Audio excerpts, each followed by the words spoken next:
My name is Paige Palmer, and I'm 31 years old. On a Tuesday last October, my mother walked into the legal aid office where I work in Dayton, Ohio, gave the receptionist her name, and looked straight through the woman standing behind the counter with an armful of case files, her own daughter. In her tote bag, I already knew, was a gray, grid-ruled notebook. When I was 12, my parents decided the basics of my life were extras. When I was 14, they stopped paying for my food, clothes, and school supplies, and I worked 3 jobs just to eat and stay in school. At 15, they taped an envelope to my bedroom door and ordered me to pay rent or move out. 16 years later, my mother had come back with a bill for all of it. What she slid across the table that Friday afternoon was bolder than anything she'd ever taped to my door. And what I slid back across that table is the reason my brother no longer speaks to me. Welcome back to Calm Drama Stories, where quiet people finally say the things their families spent decades refusing to say. If stories about standing your ground without raising your voice are your kind of stories, drop a comment below and be sure to subscribe. Now back to that Tuesday. The front desk called my extension a little after 2. "There's a Mrs. Palmer here. Says she's family." I looked through the glass at the waiting room. 58 years old, cardigan perfectly ironed, purse squared on her knees like it had an appointment of its own.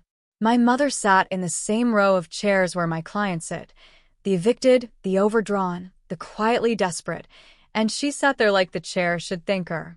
I hadn't heard her voice in almost 3 years, and even then, it had only been a wrong number. "Hello. I didn't go out. I sent a message down instead. Friday, 4 o'clock, conference room B." She could make an appointment like everyone else. Then I sat at my desk and looked at the calendar taped to my monitor. 21 days until closing on my first house. 9 years of saving. $38,000. A little brick ranch on Cornell Drive with a crabapple tree. One signature away. Whatever my mother wanted, history told me it would come with a number attached. I had 7 days to decide what I owed the woman who once charged me for being her child. To decide honestly, I had to go back to a kitchen on Delmare Avenue, to the fall of the year I turned 12. In 2007, my dad, Rick Palmer, lost his machinist job when the plant on Route 4 shut its doors, and he took warehouse work at half the pride. My mom, Donna, ran billing at a medical office and ran our house the same way. We were not poor. I want that on the record because everything that came later gets excused by people who assume we were. The cable package got upgraded that year. Dad's truck payment never missed a month. There was a roast most Sundays.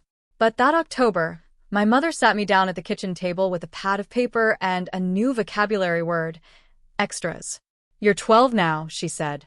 "Extras are on you." Extras, it turned out, meant shampoo, notebook paper, the headband I needed for volleyball, school pictures, anything that touched only my life was suddenly reclassified overnight, like a line item moved into a different column. I babysat for the Hendersons 2 doors down for $4 an hour, and that became my economy. My brother Dean was 16 then, and when I complained to him, he shrugged and said she'd started charging him for his own cleats that year, too. So at least it was policy and not punishment. Somehow, that made it worse. Policy meant it was permanent. Policy meant somebody had written it down.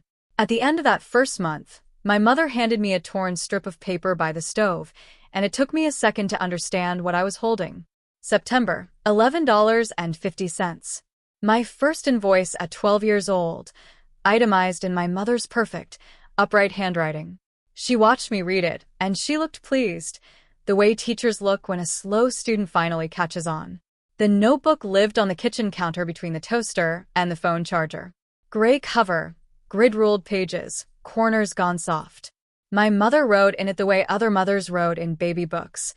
Date, item, amount, initials. Her columns never wavered. I used to watch her total a page with a pencil and feel the same cold you feel watching someone sharpen a knife they claim is for the kitchen. Once that winter, she caught me looking and misread my face for admiration. "My mother taught me this," she said, tapping the cover.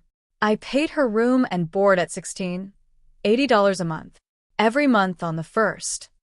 She said it the way other people say they put themselves through college, and it made me understand the lesson she thought she was teaching me.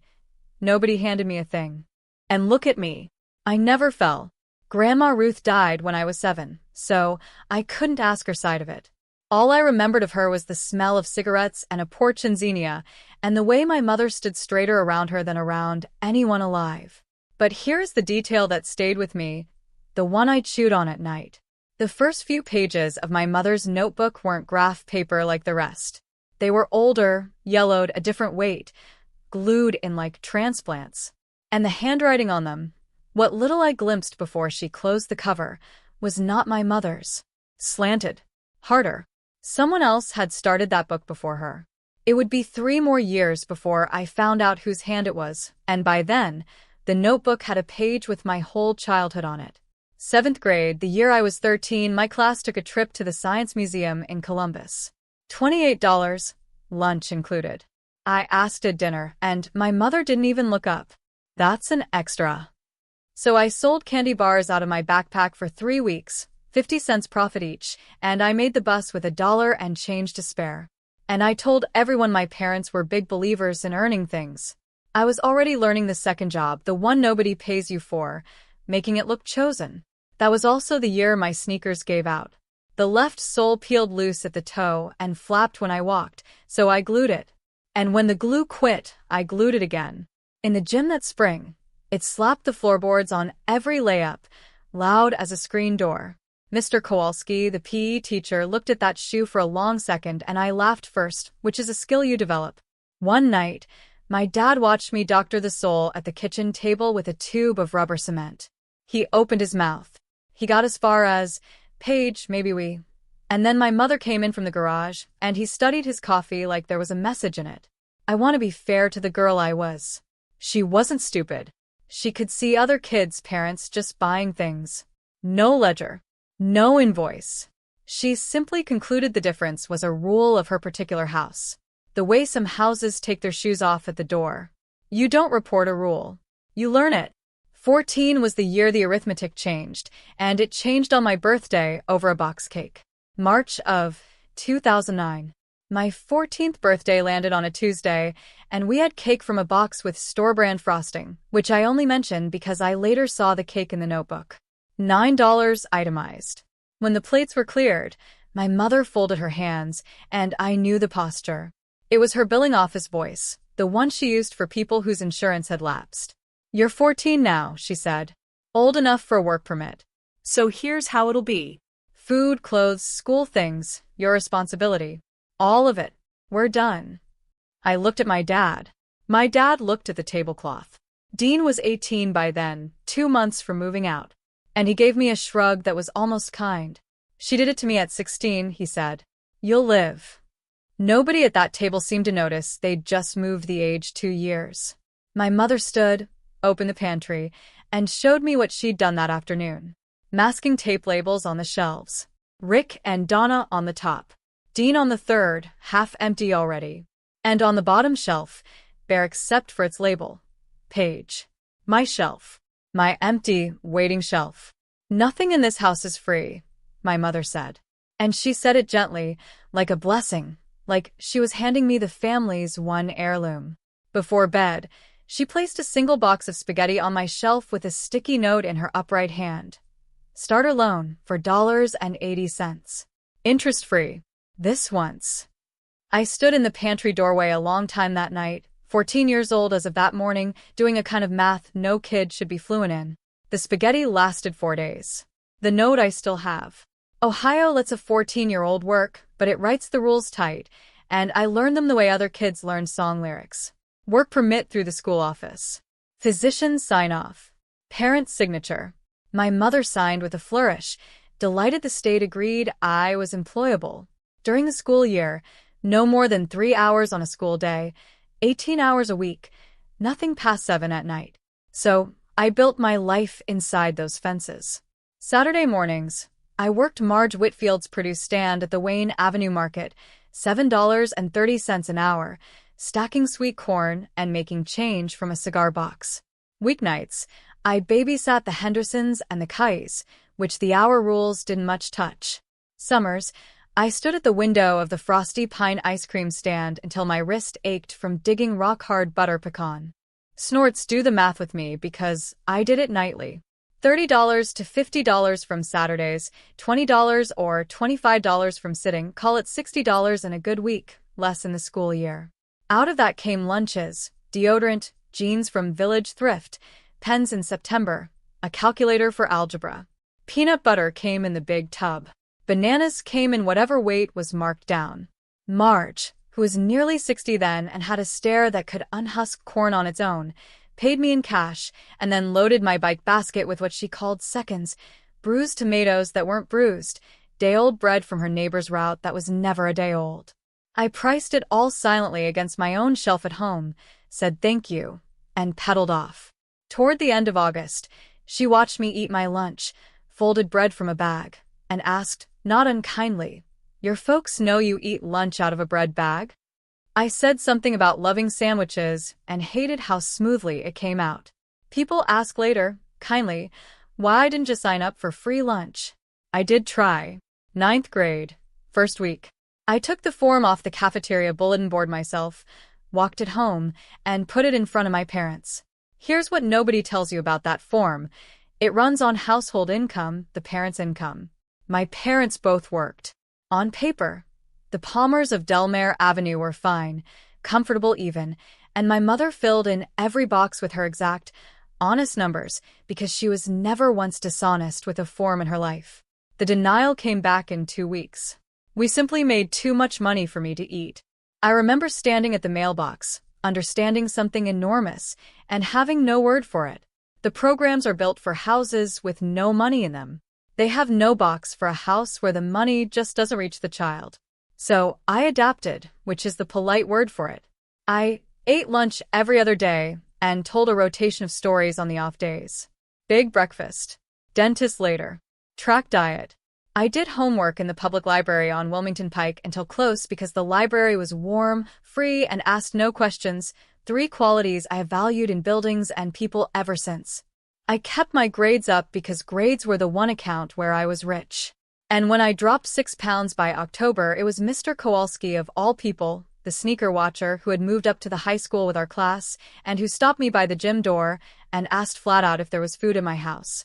I looked him in the eye, 14 years old, and said, "Tons. I'm on a training diet." And he believed me. That fast. That easy. Walking away, I understood I had gotten frighteningly good at lying, and that the lying was the only thing standing guard over the family that wasn't feeding me. Here is what a year of that does to a 14-year-old's brain, because I want you to understand the wound before I show you the scar. I stopped believing anyone would catch me, and I turned that into a religion. Pay first. Owe no one. Every seed in the world has a meter running, so feed the meter before anybody can ask. Marge tried to send me home with a loaf of bread once, free, just kindness, and I heard my own voice say, "I'll work it off a Saturday." She looked at me for a long moment over her glasses. She let me, but she wrote nothing down. And I remember being confused by that. Genuinely confused. A girl so fluent in ledgers she couldn't read a gift. My mother tended the fear that kept the whole machine quiet. She never said, "Don't tell." She said it sideways over dishes, casual as weather. You know what happens to kids who cry to teachers. Foster care. Group homes. Strangers deciding your bedtime. And believe me, foster care doesn't have a shelf with your name on it either. I was 14 and careful. I checked what she said against nothing because there was nothing to check it against. She was the only expert on the world I had. If you've ever kept a family secret to protect the very people it was hurting, you already know why I stayed quiet, and you know the exact weight of that backpack. If you're still with me, do me one favor. Tap subscribe because you've met the girl now, and the stranger who finally noticed her is only a few minutes away. The winter of 9th grade came first, and it came for my coat. The winter I turned 15 came in hard off the flats, and my coat was 2 years and 4 inches too small. I wore it anyway through Thanksgiving. Wrists out in the wind like a scarecrow, then gave in and hunted Village Thrift until I found a gray wool coat, $9, missing its belt but heavy as a hug. My mother drove me there, waited in the car with the engine running, and I was almost touched. That Sunday, I passed through the kitchen and the notebook was open to my page, ink still fresh. Gas to Village Thrift for $. She had billed me for the ride to buy the coat. I bought with my own money. I stood there in the coat and read the line twice, and something in me went very still and very clear, the way pond water clears when you finally stop stirring it. There was no bottom to this. Good behavior would not close the account. The account was not designed to close. That night, I started a notebook of my own, a 50-cent memo pad from the drugstore. And I want to be exact about what I wrote in it because it's the only thing I've ever kept locked. Not debts, not grievances, dates. I wrote March 14th, 2013 at the top of the first page, my 18th birthday, and under it I wrote the number of days left. And every night I subtracted one. The way sailors mark a hull. 1100, and someone I started. I thought 18 was the finish line. It didn't occur to me at 15 that my mother might see the same date on her own calendar and see an invoice coming due.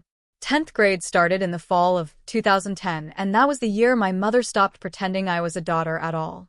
That October, I fell asleep in third period geometry, chin on my compass. And it wasn't the first time. For 3 weeks, I'd been running an off-the-books morning job, boxing pastries at a bakery on Smithville Road from 5:45 to 7, cash under the tray. And I quit it myself when I realized a labor complaint could cost me the legal work permit that everything else hung on.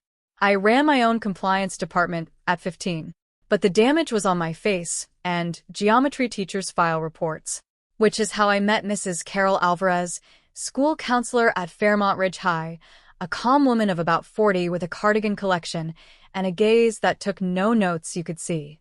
She asked how things were at home. Fine. She asked what I was saving all these famous work hours for. College, ma'am. She asked when I'd last had a full night's sleep, and I said something charming about teenagers. And she smiled and let a silence sit there like a chair pulled out for me. I did not sit in it. Understand? She suspected the shoes, the weight, the schedule. A counselor sees the pattern. But a suspicion is not reasonable cause. Not when the kid is polite, feeding herself, pulling A's, and looking you dead in the eye, saying she just likes earning her own money. The honor roll was my best disguise. Neglect gets found in failing kids. Mine hid in the top 10%. She let me go with a granola bar from her desk drawer, which I ate slowly in the stairwell so no one would see it mattered. Outside her door hung a poster, red letters, "See something, say something." I remember almost laughing. The only person who had seen everything was me. My father found his own way to file a protest, and I need you to see it because it's the most Rick Palmer thing that ever happened. A Tuesday in the middle of October, he was waiting outside the library when it closed, truck idling at the curb. And when I got in, he didn't drive. He looked out the windshield at the dark and worked his jaw. And then he pressed a folded $20 into my hand, like contraband. Don't tell your mother. His hand was shaking just barely, a machinist's hand, a hand that could true apart to 1,000th of an inch, shaking over a $20 bill in a library parking lot. I said, "Thank you." He nodded at the windshield, and then he almost said the other thing. He got as far as, "Those shoes," and stopped, the sentence unraveling, and put the truck in gear, and we rode home with the radio covering for both of us. I've had 16 years to think about that $20. Here is where I landed. My father was not cruel. My father was a tenant, too. The longest-standing tenant my mother had. Paid up monthly in silence and small permissions. $20 bought a week of lunches. It did not buy a signature on a free lunch form, a word at the dinner table, or a hand on the notebook. I folded the bill into my sock drawer and loved him anyway. And I want to tell you that love like that is a species of hunger. It keeps you circling the porch light, sure that this time the door will open. It never opened. But 11 days later, something to get taped to a door, and it was mine. Friday night, late October of 2010, I came home from babysitting the Curry twins. And there it was on my bedroom door, a manila envelope fixed with 2 strips of packing tape, my name on it in the upright hand. Inside was one index card. Rent, $250. Do this or make other arrangements. I stood in the hallway holding it and heard the TV downstairs, a game show, applause. At dinner the next night, my mother laid it out with the serenity of a woman reading a utility notice. I was 15. I used lights, water, heat. A room had a market value. Nothing in this house is free, Paige, she said. And this time the blessing had a due date. I asked the obvious question. I made myself ask it slowly. And if I can't?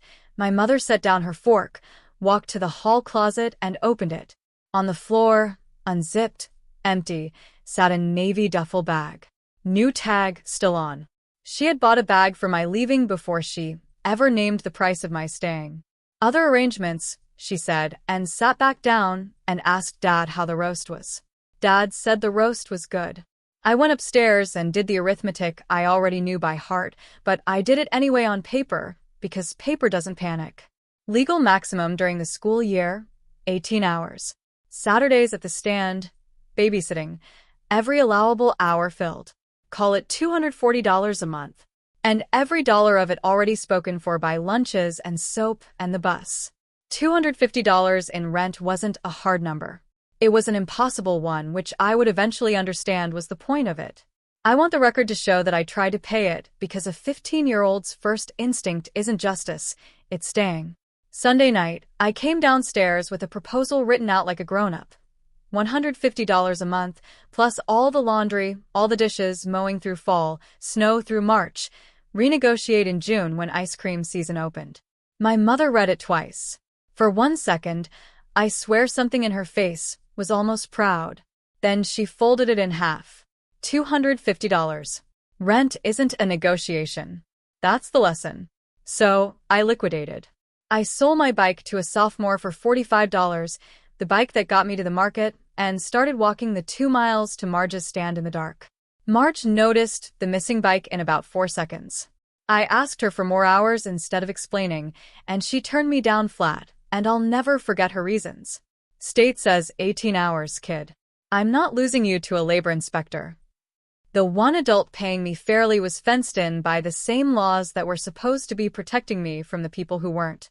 On November 1st, I put $250 in the manila envelope, the bike money, the sock drawer $20, and everything else I had, and taped it to the kitchen door because if this was rent, she could collect it like a landlord.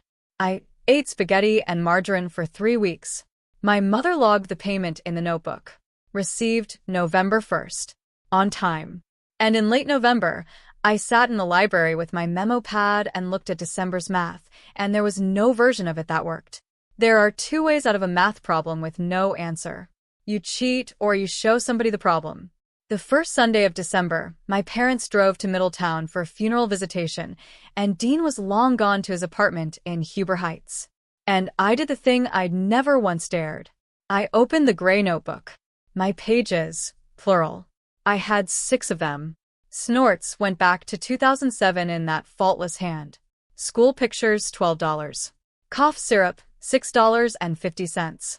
Birthday cake, $9. My own birthday cake. Further back, a Christmas doll from when I was 9. Building retroactively, the year the policy started, like a tax law reaching into the past. Volleyball headband, glue, and I knew which glue. The rubber cement for my sneaker sole. The running total at the bottom of the 6th page said $1,914. My childhood had a subtotal. But that isn't the part that changed me. Tucked between the early pages sat a loose leaf, yellowed, soft as cloth, and the writing on it was the slanted hand from the front of the book.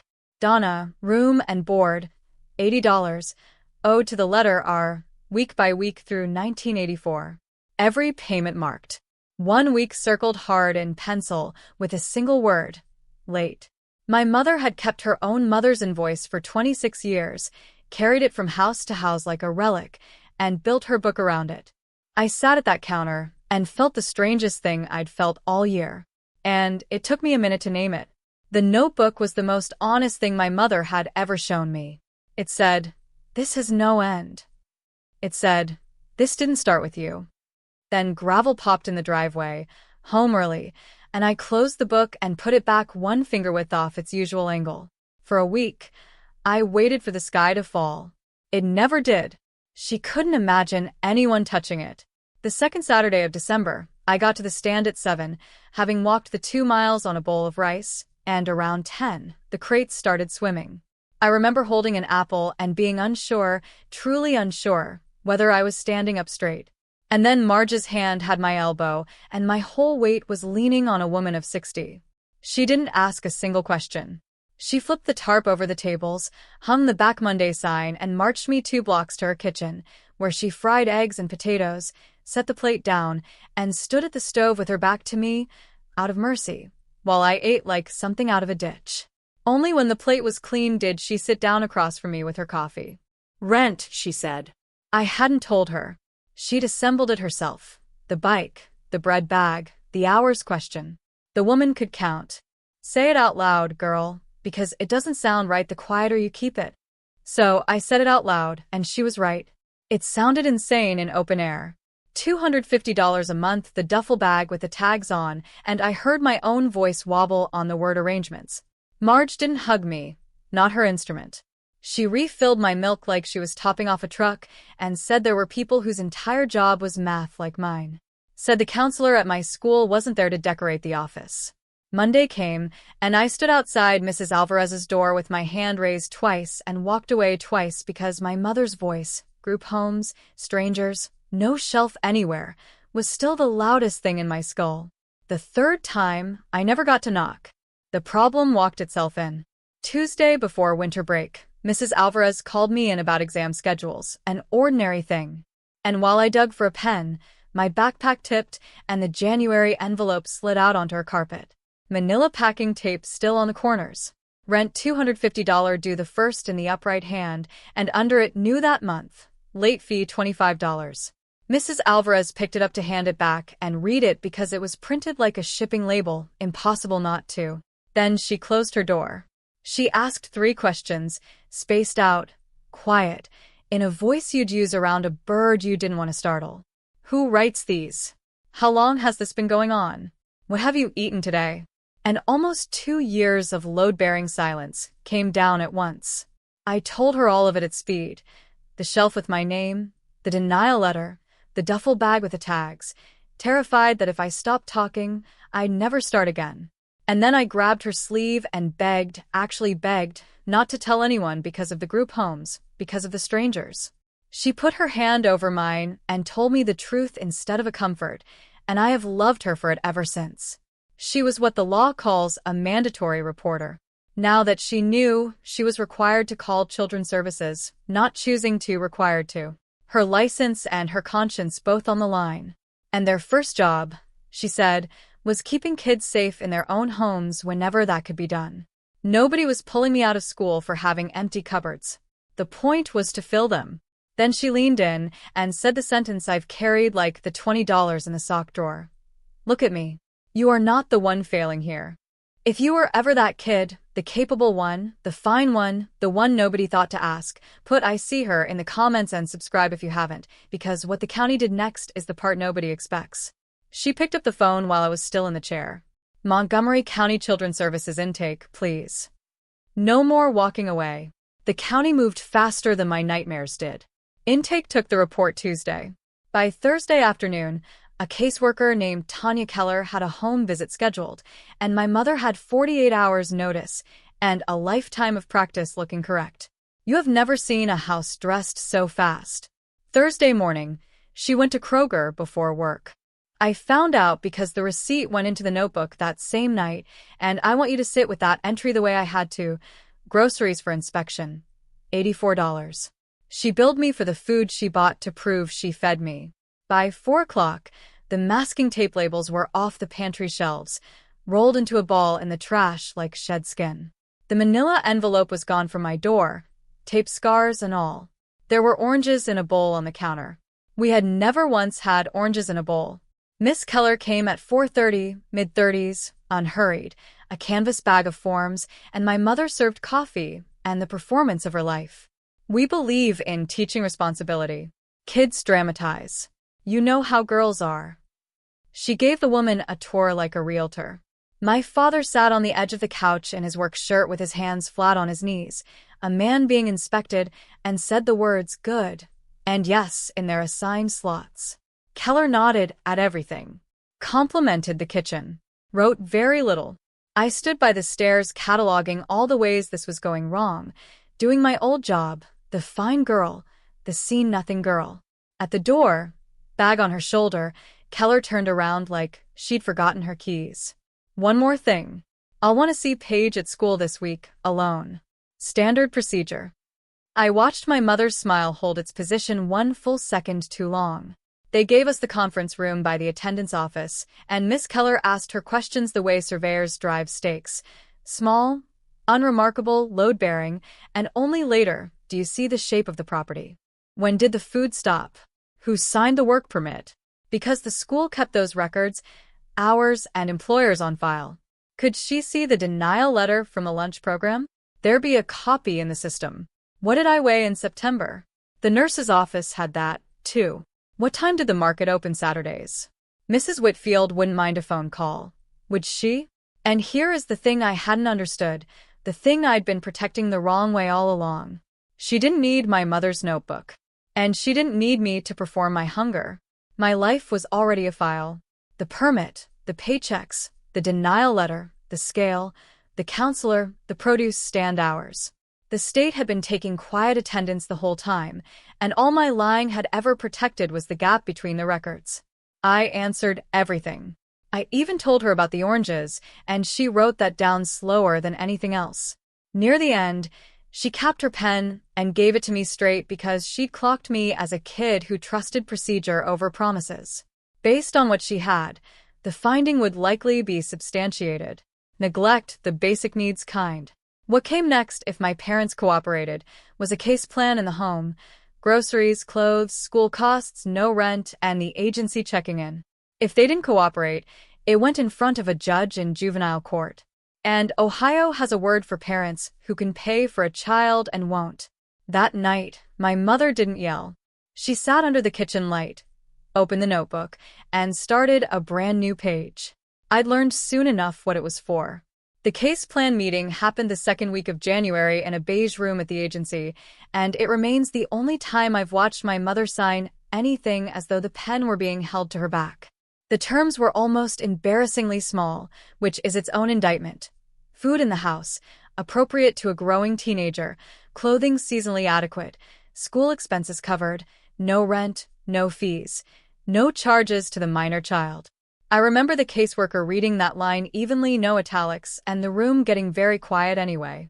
Home visit scheduled, and not until further notice. My mother signed each page in her perfect hand. My father signed underneath like an echo, and when it was my turn to sign the youth acknowledgement, I heard Mrs. Alvarez in my head, "You are not the one failing here." And my signature came out steadier than either of theirs. Afterward, in the hallway, Alvarez was waiting with one more door. There was a legal aid office downtown, the Miami Valley Justice Center, that ran a children's rights clinic on Thursdays, and she'd made me an appointment. I went, and a young attorney with a coffee-stained tie spent 40 minutes explaining me to myself. What I walked out holding was a yellow folder. Inside, a plain English summary of an Ohio parent's duty of support to a minor. Food, shelter, clothing till 18. Non-negotiable, not billable. The line that said a parent cannot charge enforceable rent to their own minor child. The line that said locking out a minor is abandonment, a crime with a phone number under it, names of real people who answer.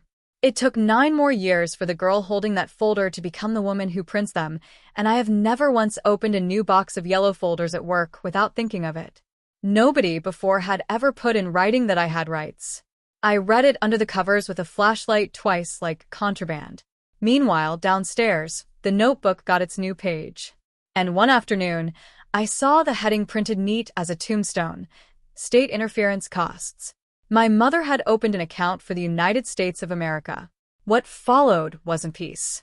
It was compliance, which is peace with the warmth boiled off. The shelves refilled, and the labels never came back. But every grocery run was performed at me.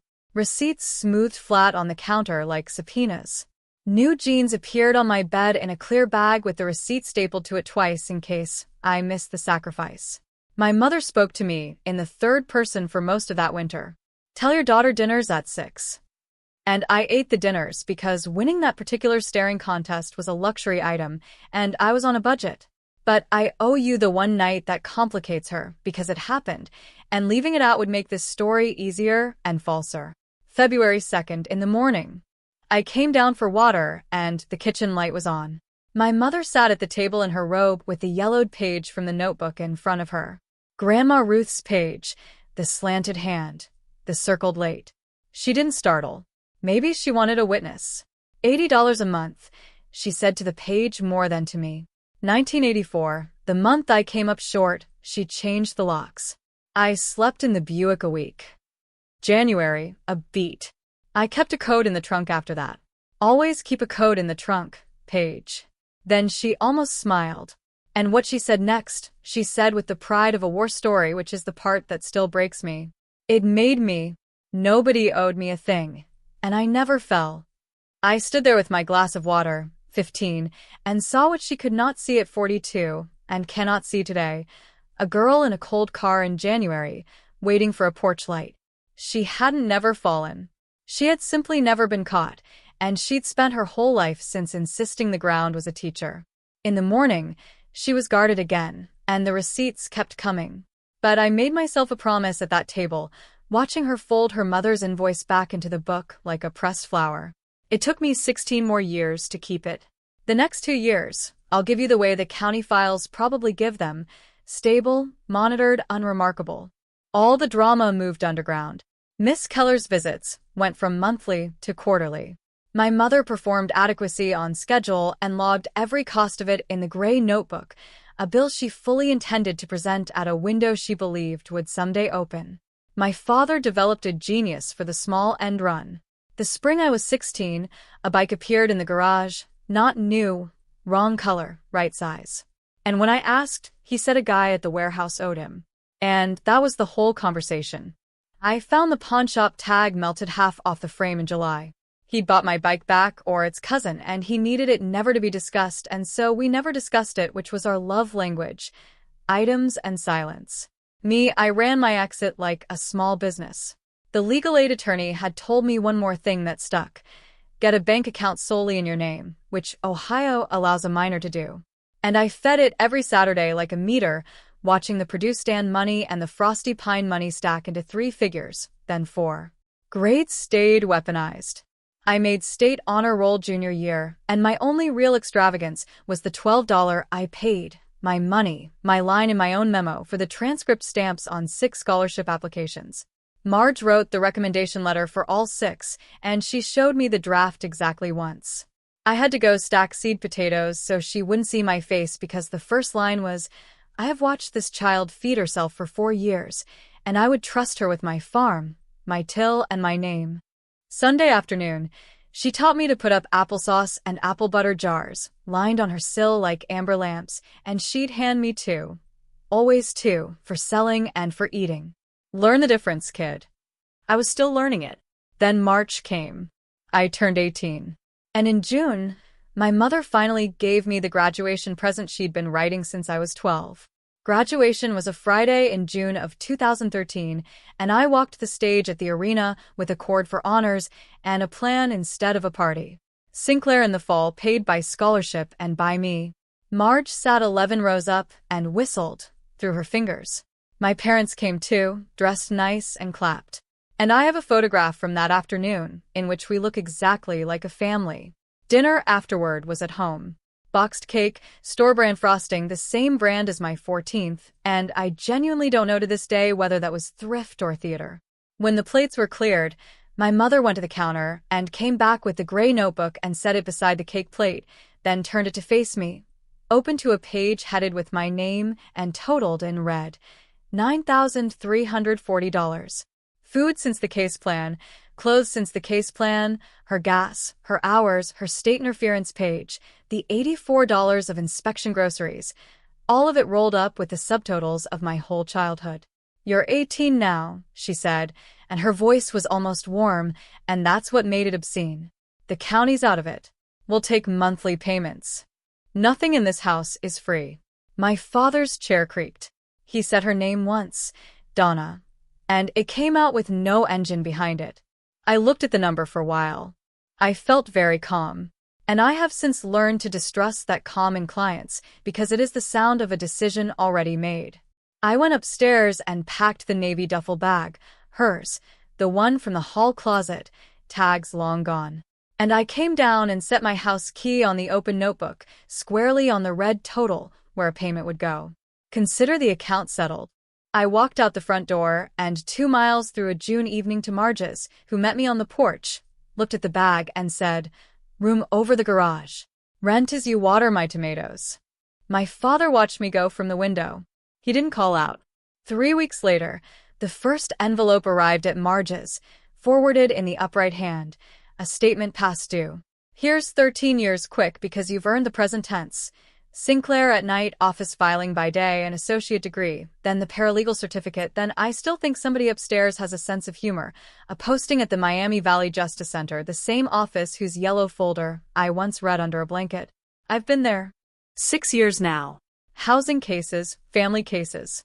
I am the person who prints the folders." The past due statements came twice a year at first, regular as equinoxes, then annually, then hardly at all. I never answered one. I also never threw one away.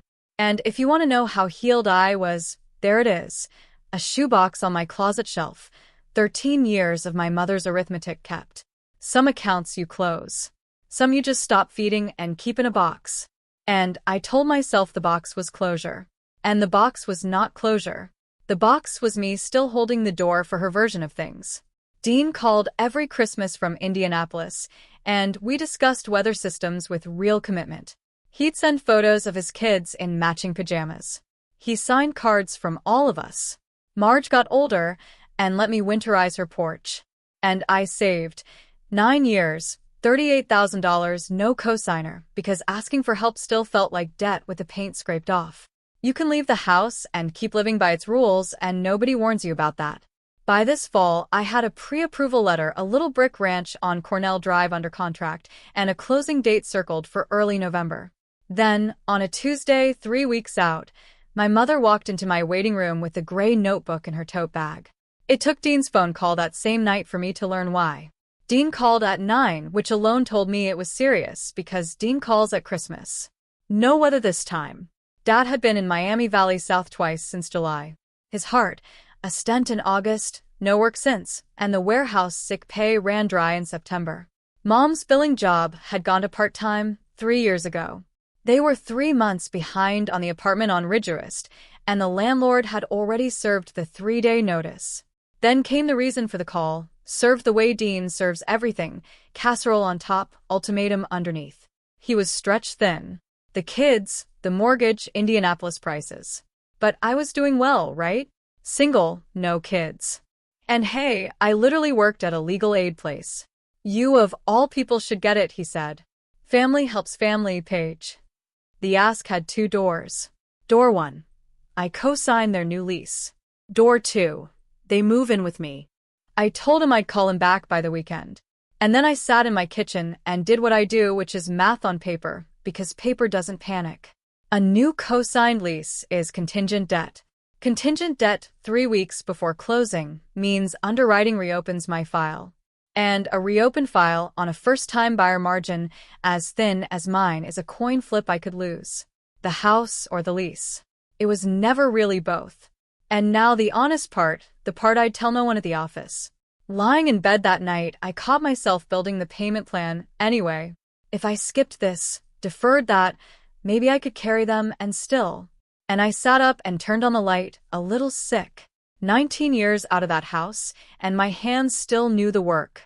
Paying was the one language my mother ever taught me fluently, and some tired midnight part of me still wanted to speak it to her just once and be told I was good. That's the version of me who walked into conference room beyond Friday at 4 o'clock. She brought the notebook. I brought a folder of my own. Thursday night, my kitchen table looked like a hearing docket. Left side, my closing packet, the pre-approval, the saving statement, 9 years of Saturdays in a font. Right side, my laptop and a stack still warm from the office printer.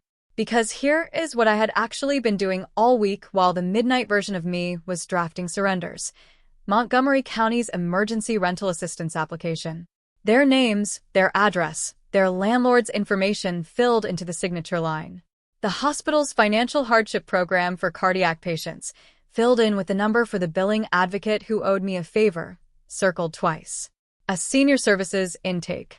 Dad qualifies now, which is its own strange sentence, with an appointment already scheduled for Tuesday at 10 in the morning. A real caseworker with a real name. Utility assistance for the gap months. A plain English sheet on how a payment plan stops an eviction if the landlord takes the county money, which this landlord, I checked the docket, has taken before. It was the same play the county once ran for 15-year-old on Delmare Avenue. Not a check, a scaffold. Process with dignity, which is the only currency I've ever seen actually break the fall. Then I did one more thing. The only impulsive act of the week was going to the closet, taking down the shoebox of past due statements, and pulling out the old yellow folder from underneath. The corners were soft now, but the first page was still there, titled in plain type, Rights of the Minor Child. It was the page I had read under a blanket at 15. I put it on top of the stack for Friday, though I couldn't fully tell whether I was doing it for them or for me. Then I called Marge, 76 now, and still ruining tomato hornworms' whole careers. I didn't ask for advice. I asked for dinner. Sunday, she said. Come hungry. Bring nothing. I sat with my hand over my eyes for a minute after we hung up because after all these years, bring nothing was still the sentence that got me. They were early. Through the conference room glass, I watched them settle. My mother in the iron cardigan, her spine straight as rebar, my father gray around the mouth in a way that made my chest hurt, folding himself carefully into the chair like a man carrying something breakable, which, I suppose, he was. Dean attended as a phone. Face up on the table, speaker on. I brought 2 waters and my folder and sat. For a moment, nobody spoke. The photocopier droned through the wall like a tide. My mother went first, of course. She set the gray notebook on the table. I'd guessed she'd bring it, and there it was, older, softer, exactly the same. She slid it toward me, open and deliberate, the way you'd present a verdict. The new page was headed 18 years, and it was beautiful if you could stand back far enough. Room, board, doctor, school, until the state interfered. A line she'd actually written and actually meant. At the bottom, boxed and double underlined, was $52,000. The $9,000 from my graduation dinner had been an invoice. This was a valuation. My entire childhood had been appraised like an estate. We're not unreasonable, my mother said. We'll settle for the rent situation. What's owed can wait. Then she did the thing I hadn't planned for. She lowered her voice, and for the first time in my 31 years, my mother spoke to me like a supplicant instead of a creditor. Pay it and it's finished, Paige. All of it. Clean slate. You come to Thanksgiving. You're our daughter again. My father's hand crossed the table halfway, an old man's hand now, and stopped just short of mine. She means it, Piggy, he said.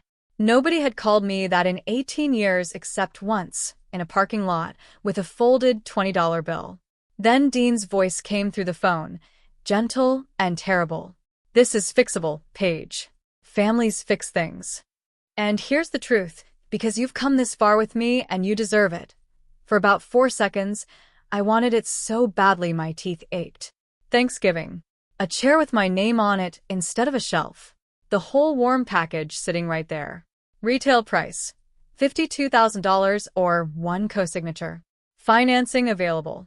I looked at the notebook instead, and that notebook, faithful as ever, told me the truth their offer left out. Everyone at that table was waiting. And for once in my life, I knew exactly what I could afford. I didn't push the notebook back. I picked up my own yellow folder because we still buy yellow, and some traditions deserve to survive, and placed it over the open ledger, covering the box number. I kept my hand flat on it and spoke quietly, the way Keller once drove her survey stakes into the ground. Here's what I can give you. The rental assistance application was complete to the signature line, with the case number for a landlord who had accepted county funds before. The cardiac hardship program was complete, with the billing advocate's direct number. Senior services intake was scheduled for Tuesday at 10 in the morning, with the caseworker's actual name, because names matter when you're scared.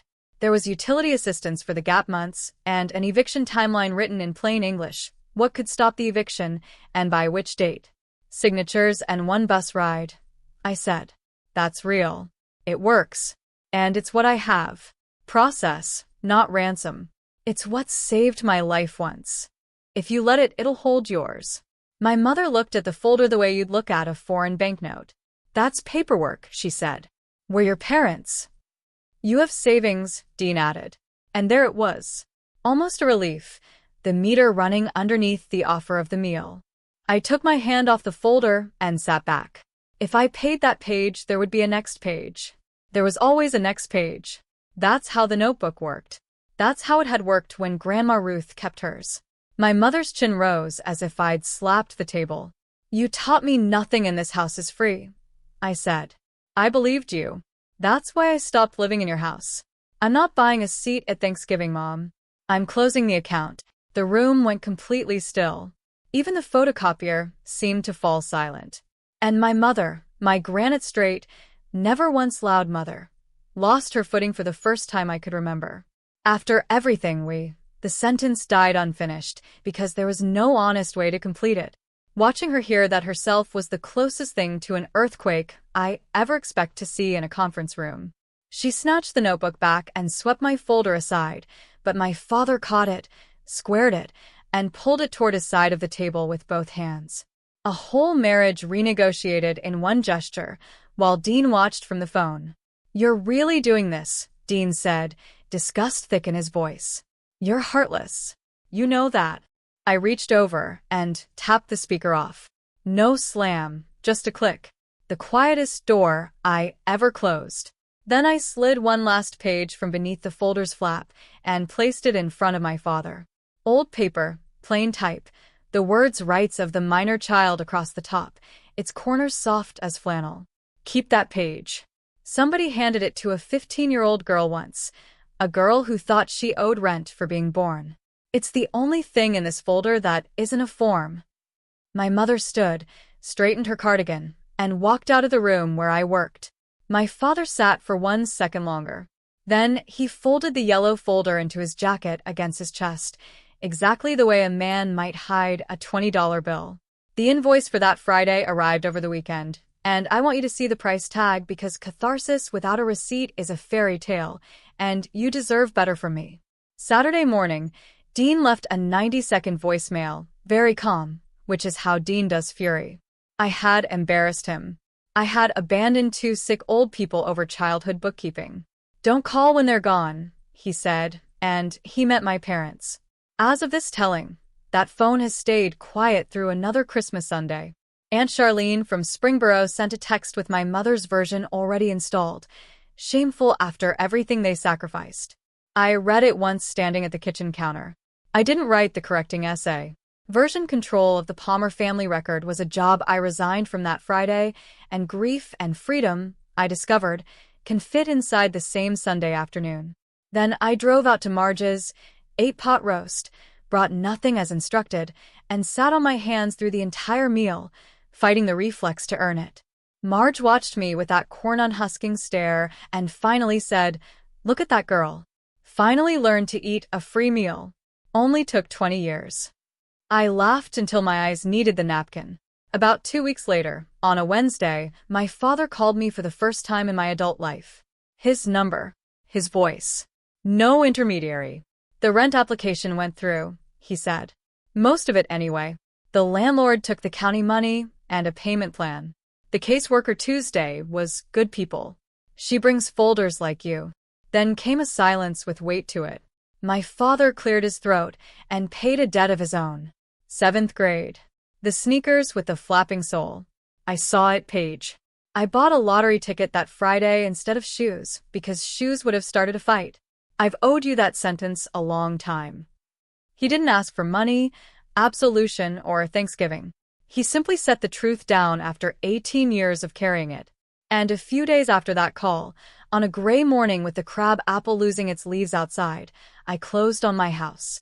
The first night in the house on Cornell Drive, I did exactly one piece of decorating. I loaded the pantry. Every shelf held corn and peaches, Marge's applesauce, and the big tub of peanut butter I still buy because some habits are load-bearing. And I put labels on nothing. I stood in that doorway for a long time. 12-year-old me looked at those shelves through my eyes, and I'm not going to perform for you what that felt like. Some rooms you just stand in. The housewarming was 6 people. Marge brought tomatoes and cased the place like a foreman, and a card came in the mail from Carol Alvarez, retired now and living down in Westville, because I'd written to her last spring, and counselors answer their mail. Inside, beneath the printed message, was one line in her steady handwriting. "You are never the one failing." I put it on the refrigerator at eye level, where a notebook used to live in another kitchen. My mother's version of that Friday is out there working the family circuit, and it's a good product. Ungrateful daughter, sick father, heartless girl with her savings account. Some cousins bought it. The force that built her never went out of business. I just closed my branch. She still has the gray notebook.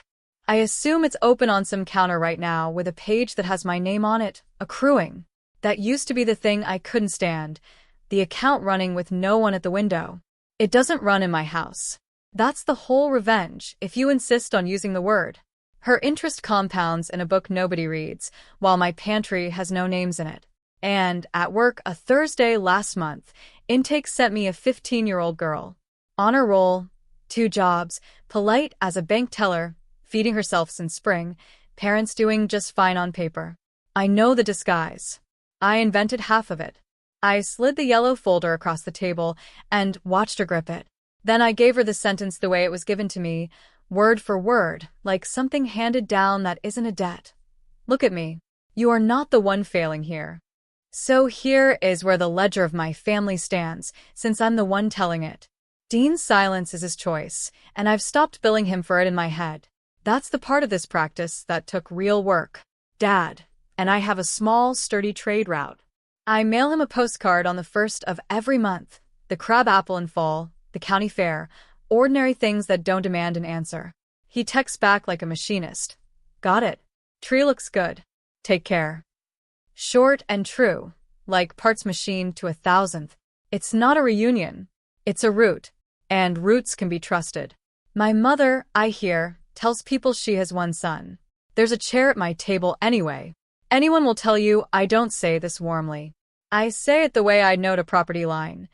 The day Donna Palmer arrives at my door without the notebook in her bag or in her sentences, there's a chair, there's pot roast, and there's no invoice waiting beneath the plate. I don't expect her. I don't wait by this door anymore either. The porch light is simply on because it's my porch, and I pay the electric bill gladly. It's the only bill in this story I've ever been glad to pay. If somebody hands you a bill for loving you, hear me on this one thing. You are allowed to close the account, because walking away from a debt you never owed is not abandoning your family, it is refusing to abandon yourself. And no ledger on this earth outweighs a pantry full of food with no names taped to the shelves. That's my story, a gray notebook, a yellow folder, and a shelf with no names on it. If this reminded you of a kid who seems a little too self-sufficient, ask one more question. The capable ones are the best hiders. And if someone you love needs permission to close an account they never opened, share this with them.